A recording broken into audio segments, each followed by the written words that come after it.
بسم اللہ الرحمن الرحیم الصلاۃ والسلام علیکہ یا رسول اللہ وعلی آلکہ وصحابکہ یا حبیب اللہ۔ انسان کے جسم کے اندر جتنے بھی اعضاء ہیں ان سب کی کوئی نہ کوئی پرابلم، کوئی نہ کوئی تکلیف۔ آنکھ میں اگر کوئی پرابلم ہو تو آنکھ کے درد کے بڑھ سے کوئی درد نہیں۔ کان میں اگر پیڑ ہو جائے، درد ہو جائے تو اس درد سے بڑا کوئی درد نہیں لگتا۔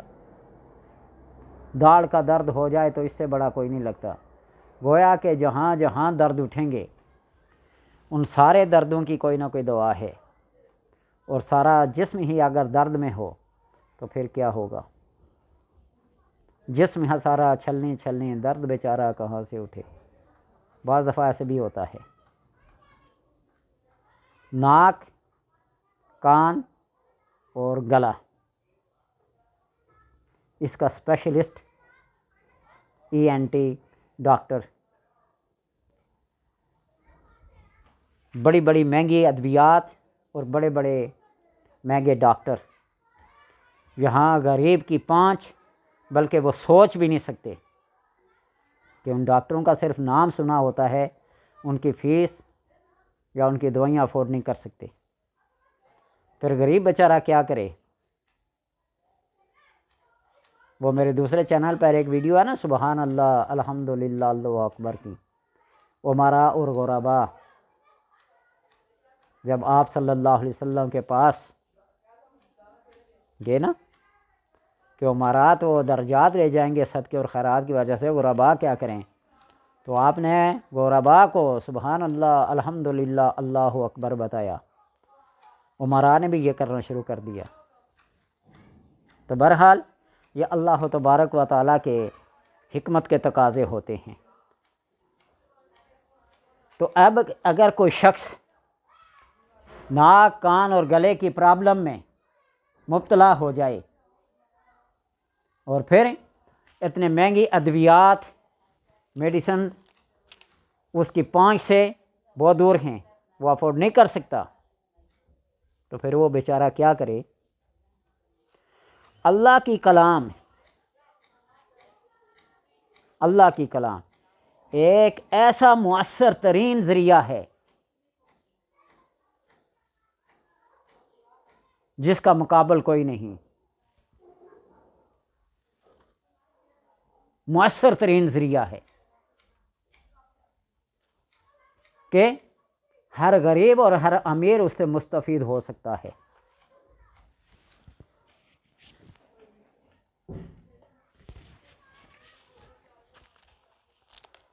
تو وہ یہ کریں کہ ان آیات کو یاد کر لے، پڑھ لے، تو اللہ تبارک و تعالیٰ ان کے درد کو دور کر دے گا۔ کان کا اگر درد ہو تو روغن یاسمین، روغن بنفشہ پر 7 بار پڑھ کر یہ آیت دم کر دیں، اور پھر کان میں ڈالیں، ناک میں ڈالیں، آنکھ میں ڈالیں، چکھ لیں، کھا لیں۔ اللہ تبارک و تعالیٰ کان، ناک اور گلے کے امراض سے کیا رکھے گا؟ محفوظ رکھے گا۔ وہ آیات کون سی ہیں؟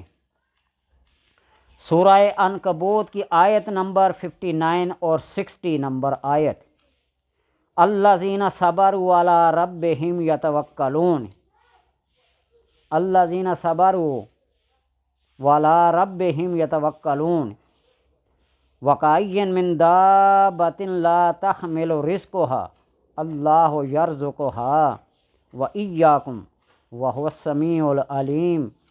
اس آیت کو 7 بار پڑھ کر روغن یاسمین اور روغن بنفشہ پر دم کر کے کان،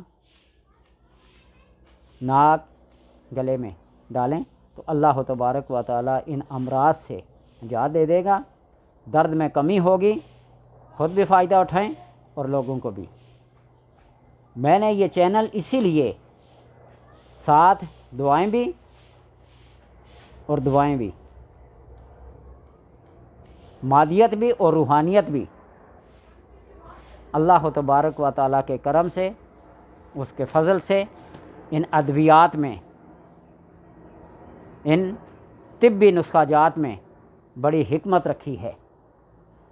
جس طرح انہوں نے آپ کے بارے میں بتایا تھا، بنفشہ کے بارے میں بتایا تھا، سرمہ کے بارے میں بتایا تھا، یہ ایسی فری کی دوائیاں ہیں جن کو ہم روزمرہ معمولات کے طور پر استعمال کر رہے ہیں، اور اس کے اوپر اگر قرآنی آیات بھی پڑھی جائیں تو اللہ تبارک و تعالیٰ اس کے اندر سونے پہ سہاگا کر دیتا ہے، نور علی نور ہو جاتا ہے، دونوں چیزیں ایک ساتھ۔ اللہ تبارک و تعالیٰ عمل کی توفیق عطا فرمائے۔